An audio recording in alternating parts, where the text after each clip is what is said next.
बातमीपत्राची सुरुवात करूया एका मोठ्या बातमीनं। जालन्यात जुन्या वादातनं एका गटानं घरावर गोळीबार केल्याची घटना घडली आहे। काल दुपारच्या सुमारास परतूर शहरात ही घटना घडली।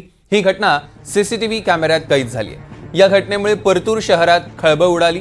परतूर शहरातील सोन्या सिंग ठाकूर आणि करतार सिंग पटवा यांच्यात गुन्हेगारीतील वर्चस्वावरून गेल्या काही दिवसांपासून वाद सुरू आहे आणि याच वादातनं काही दिवसांपूर्वी सोन्या सिंगच्या घराला आग लावण्यात आली होती।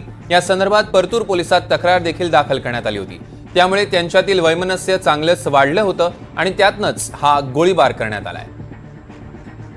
लक्ष्मण सोळुंखे आपले प्रतिनिधी आपल्या सोबत जोडले गेले, त्यांच्याकडून अधिकचे अपडेट्स घेऊया। लक्ष्मण, नेमका काय प्रकार घडलाय?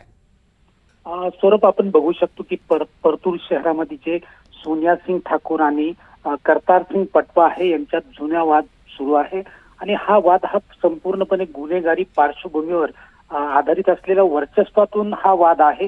गेल्या अनेक दिवसापासून या दोन्ही गटाकडून राज्यभरात मोठ्या प्रमाणात गुन्हेगारी प्रवृत्तीच्या हेतूने घटना यांच्या मार्फत केल्या जातात।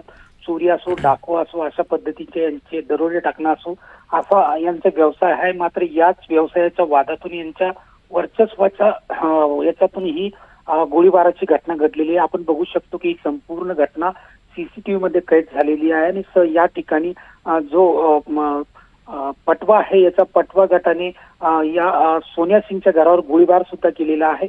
या गोळीबारातून वाचवण्यासाठी सोनिया सिंग हा घराच्या जिन्यातून उतरून बाथरूम मध्ये लपल्याची माहिती समोर आलेली आहे। त्यातच या संपूर्ण गोळीबारातून संपूर्ण परिसरात आता एका प्रकारची दहशत निर्माण झालेली आहे। मात्र या संपूर्ण घटनेत गोळीबार झालेला असताना सुद्धा मात्र परतूर पोलिसांनी मात्र या प्रकरणी फक्त शस्त्र जप्ती केल्याची कारवाई दाखवलेली आहे। त्यामुळे संपूर्ण परतूर शहरामध्ये आता आश्चर्य व्यक्त केले जात आहे। कुठल्याही प्रकारचे या ठिकाणी ती रिव्हॉल्वर किंवा गोळीबार झाल्याची घटनेची नोंद करण्यात आलेली नाहीये। त्यामुळे पोलीस प्रशासनाच्या कारवाईवर सुद्धा आता नागरिकांकडून शंका उपस्थित केल्या जाऊ लागली आहे। सौरभ, लक्ष्मण, या संदर्भातले अधिकचे अपडेट्स आपण घेऊच। तुर्तास धन्यवाद।